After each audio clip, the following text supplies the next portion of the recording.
The old S&A studio in Chicago, where Charlie Chaplin discovered the tramp, was smaller than I pictured it, but the people inside were all sequentially larger, like nesting dolls, beginning with the lighting director, who was God, until the director showed up, who was an enormous God, until the star showed up, who was a very small old man who never stopped talking, named Mickey Rooney, who was old even in 1974, which was when it was.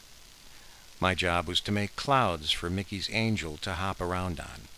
This involved the careful pouring of water over dry ice, followed by a slow fanning of the mist across the white floor as Mickey jumped into frame on the psych set, performing endless variations of his written lines to the bottomless despair of the director.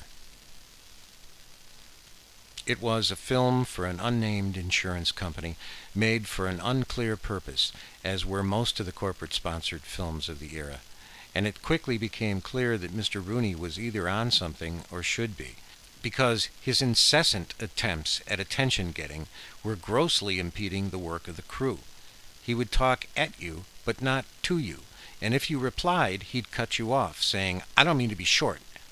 Then on he'd run, demonstrating every word with a gesture, and sometimes completing a sentence with a pratfall or the thread of one.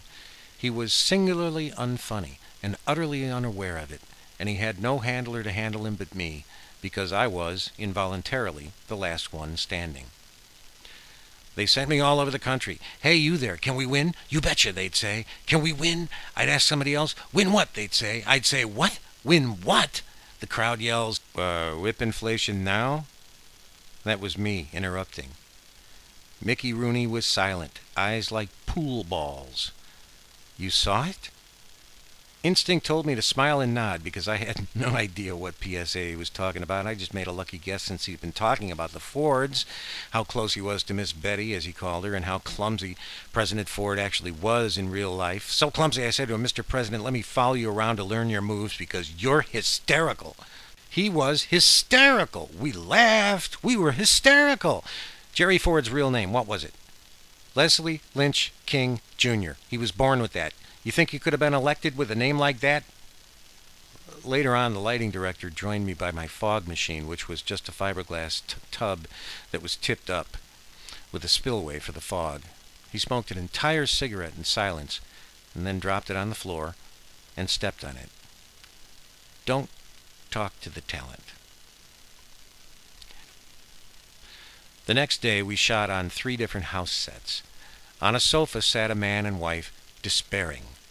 No matter what Mickey did, they just had to sit and despair, hanging their poor heads. We could only suppose they'd lost everything. Mickey, who'd just been shoved out of heaven by 3 tall guys, drops into the home of this young couple he's supposed to help out so he can earn his wings. My job was slate and logs, so I was constantly walking on and off the set with the slapstick saying, "Heaven on Earth, scene 7B, take 32, clap." The director stared at a spot on the floor. Mickey spoke only to me. I smiled and nodded and shook it up with variations to make it seem genuine. But the truth was, he'd exhausted me and everybody else. Take after take, Mickey Rooney stepped through the wall, dropped through the wall, hopped through the wall, walked casually through the wall, jumped proudly through the wall, bewildered through the wall, afraid through the wall, dumbfounded through the wall, and never once spoke the line until the director screamed, "Speak the line!" which became a heated subject of one-sided debate, ending with the director smoking again, yes, smoking. The crew disappeared. It was me and Mickey. He didn't like the line. I suggested something. He seemed surprised I was there. "What?" he said. I repeated it. "Show the rope." He understood. The rope. Show the rope. It's hysterical. He was off to tell the director. Then he was back to explain why it's funny. "I fly in, but the rope, see the rope, hooks on the door. It gets cut short, see, and I do one of these." Mickey did one of those, then hurled away across the stage giggling. I never saw him again. The lighting director, who'd been sitting in the shadows, lit up. I saw him and nodded. He nodded back. I was cleaning cords with naphtha. It was an unnecessary thing, a nice thing to do to keep the heaven set clean, but I was mainly doing it because maybe the smell would keep Mickey away.